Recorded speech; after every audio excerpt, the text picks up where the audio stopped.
Welcome back. We start our news break with continued coverage on Delaware's beaches as we head into the holiday weekend. Many beach towns now requiring people to wear masks on the boardwalk and even on the beach. 47 ABC's Hannah Giacchini has more on what officials say people can expect this weekend. Hope that people really, really take that to heart, and it's just the simple behavior of wearing a face covering and distancing yourself from others.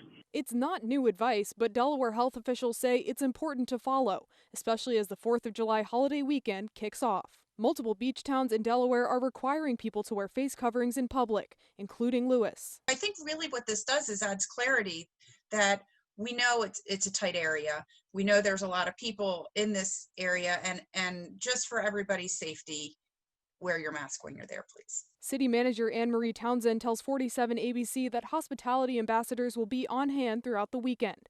Townsend says they'll be educating people about safety, even providing disposable masks to people who may need them. A lot of people are coming from other states, so they may not realize that there's a mask requirement here anyway. So once they know, they've been pretty receptive to the message. Director of the Delaware Division of Public Health, Dr. Carol Rattay, says that, as always, out-of-state visitors are welcome to come celebrate in the state's beach towns. But Dr. Rattay is asking those visitors to respect the state's rules and residents. If you really don't want to wear a face covering, then we recommend that you don't come to Delaware and don't come to our beaches this year.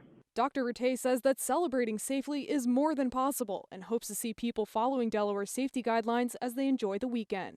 People can celebrate safely this weekend. We want people to enjoy the beaches and to enjoy good food and to celebrate with other individuals. Dr. Carol Rattay says that the Delaware Division of Public Health will be monitoring for any spikes in cases following this weekend.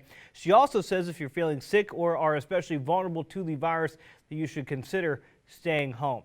Well, as you just heard, Delaware beaches taking extra precautions this holiday weekend, and that's because, as we mentioned, they've seen spikes in the number of positive cases in beach areas. When we look across the region, here's where Delmarva stands. Maryland reporting 538 new cases, bringing them to a total of 68,961. Meanwhile, Virginia reporting 651 new cases, bringing them to a total of 61,690. Lastly, Delaware reporting 192 cases today, bringing the state's total to 11,923. Now, when we take a look at the hardest hit counties here on Delmarva, here's where you're really going to see the jump. Wicomico County reporting only 11 new cases, bringing them to 1,085. Accomack County, 1 new case, which brings them to 1,042. But when we get to Sussex County, this is what we were talking about with the spikes. 68 new cases today. That puts their total at 4,847 cases, really dwarfing the other 2 hardest hit counties here on Delmarva. So we're talking about those spikes in Sussex County. Well, unfortunately, that has translated into the state's prisons. The DOC actually reporting today that after 6 weeks of no inmates testing positive for COVID-19, a new cluster of positive cases have popped up at Sussex Correctional Institution. Officials say this marks the first sign of the virus at SCI since the pandemic started in early March. We're told after 3 inmates at SCI tested positive for the virus, the DOC immediately started contact tracing to identify individuals who came in contact with them. As a result, an additional 22 inmates were found to have the virus. For now, 23 of the 25 have been transferred to the James T. Vaughn Correctional Center COVID-19 Treatment Center, while 2 are actually being treated at local hospitals. Officials say contact tracing and proactive inmate testing are continuing at SCI, including temperature checks and screenings for more inmates to stop the spread of the virus. Well, okay, talked about the virus, but it is the holiday weekend, and I believe Ulysses Garcia has some news as what that holiday weekend will look like weather-wise. Not too bad, right, UG?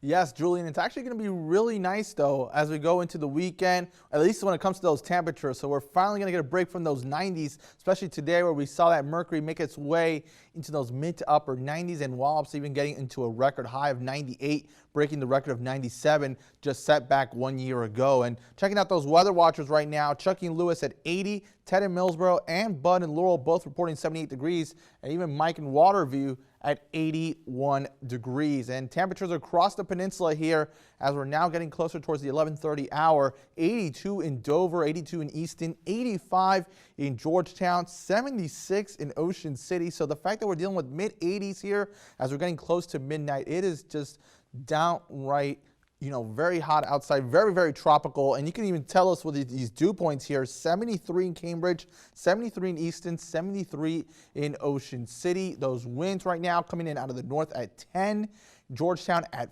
5. And then when it comes to that heat index, what it feels like outside, 88 in Georgetown, 87 in Easton. Very little relief at this hour. So it's all about staying cool and hydrated even this late into the night if you are outside doing any activities. The good news though, as we head into tomorrow, like I mentioned before, it's going to be those temperatures. But unfortunately, we just can't beat that humidity. Even with that backdoor cold front, we're still going to keep that dew point in the icky side and that ick factor right around 70 for your Saturday. We do have an isolated chance of some showers or even a thunderstorm for your Saturday, Monday, and Tuesday. We do dry off though on Sunday. So here's a little bit of the influence of that cold front beginning to make its way into parts of Delmarva, especially very close to Dover. Good news, some of the heavier thunderstorms though are approaching towards the Delaware Bay into parts of New Jersey. But just overall though, can't rule out the chance of a shower into the early overnight hours, but most of Delmarva will be dry. And here on FUTURECAST, it's really showing that as we head towards 3:30 in the morning, we'll be in for some quiet conditions. We will see a little more clouds for your Saturday. We'll have those winds coming in out of the ocean, so that's also going to cool us down. Heading into your Sunday, we'll start seeing those winds changing direction and we're going to start warming up. But overall, though, rain chances will be less on Sunday compared to Saturday. 70 to 75 degrees, partly cloudy, just a chance of a stray storm. For your Saturday, mid-80s, so we're back on average for the 4th of July holiday.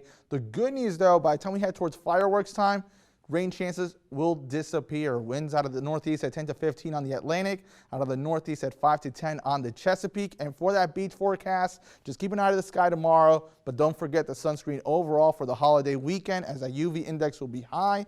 And then heading into the next 7 days, right around 90, Monday through Wednesday. Julian? All right, Eugene, thank you so much for that. As a reminder, check the fireworks laws in whatever state that you're in and make sure you're not violating any tomorrow. Also, make sure that you're in Delaware beaches, that you're wearing a mask. That is a new requirement. All right, that is it for the news portion of our show. When we return, we're bringing you this week's top plays sponsored by Delaware Appliance. Keep it right here because this is DSI. I'm Danielle Doyle. I play volleyball for Dover High School, and you're watching Delmarva Sports Insider.